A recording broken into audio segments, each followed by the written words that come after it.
Liderul Superligii, CS Șirineasa, a câștigat sâmbătă la Masa Verde după ce echipa care trebuia să-i fie adversară, Minerul Costești, nu s-a prezentat.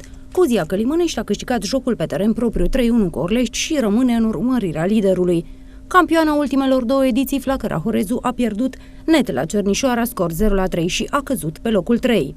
Părerea mea că nu sunt surprize, deși așa lasă de înțeles că, vezi, Doamne, dacă Horezu a pierdut la Cavalerul Trac, ar fi o surpriză. După părerea mea, nu este, pentru că cei de la Cavalerul Trac și-au făcut o echipă bună și poate să bată de la egal la egal cu orice echipă din campionatul județean.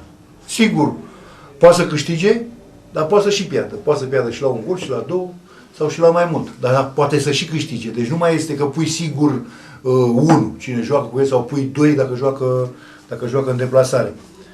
Deci să vă dau rezultatele din etapa trecută. Chimia Râmnicu Vâlcea, CS Mădulari, 1-7. Minerul Ognele Mari, Viitorul Dăiești, 0-1. FC Băbeni, Unirea Tomșani, 4-2. Cavalerul Trac Cernișoara, Flacăra Horezu, 3-0. Viitorul Valea Mare Ase Mihăiești, 1-4. Cozia Călimănești, Voința Orlești, 3-1. CS Șirineasa, Ase Minerul Costești, 3-0. Echipa din Costești nu cunoaște până în momentul de față motivul de nu s-a prezentat. Deci este neprezentare. CS Crețeni, CS Posada Perișani, 1-5.